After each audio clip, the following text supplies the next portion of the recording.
Hey everyone, Professor Nakapon here. We just saw UFC 281, Zhang Weili versus Carla Esparza, and we saw Zhang apply this beautiful rear naked choke submission from the Crucifix. Actually, one of my favorite positions to attack from, so I want to share that with you today. And just one quick note is that the #1 submission in MMA is the rear naked choke, also known as Hadaka Jime in Japanese, from Japanese Judo. And it's great because a lot of times when you're attacking from the back, you get a good like a pathway to the neck, but also all your opponent's weapons are facing away from you, so it makes it very hard to defend themselves. Now, interestingly enough, this Crucifix has that component to it, but also puts the opponent arm trapped using the legs, which is great because that's a perfect example of Jiu-Jitsu, right? Using your entire body to attack your opponent's body. Okay, so let's go over the technique. So there was a scramble, right? Let's start from the turtle. Remember, the turtle is a scramble, and you want to capture this person's arm, okay? And now you have an option. You can roll forward, you can go backward. In the fight, we saw I'm just rolling backward. Boom, just this position here. So let's go ahead and circle. Go ahead and circle it this way. Yeah.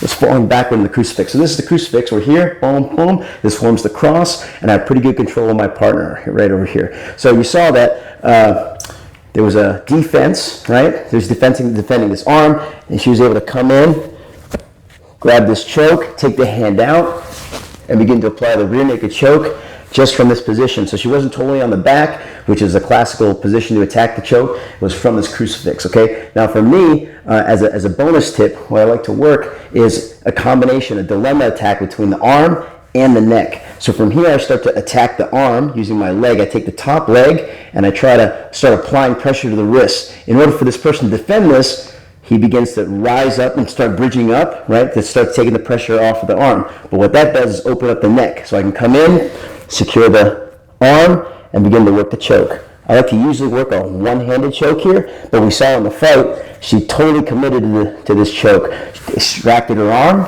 started putting her hand behind, interlocking, and then you start seeing the twist, and you got the submission, okay? Beautiful thing about the rear naked choke, you're cutting off the blood to the neck, which basically renders your opponent unconscious. If I have the choice of attacking a joint lock, which is the arm here, Sergio's a pretty tough guy. A lot of times, like, some people will go ahead and take a broken arm to make sure they try to continue to win the fight, right? But you know, when you start attacking the neck and trying to cut off the blood, there's no way that you can fight this. If I have a good choke, the only way to get out is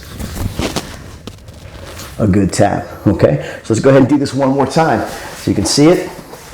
There was a scramble. Now, if I were to have to capture this arm, actually, and this person was low, what I would do is I'd step on the arm, okay? I use my foot, and I step on the arm, grab onto their other arm, and now move them forward, right? And be able to capture and then bring them back to the position. Let's rotate a little bit so the person can see here.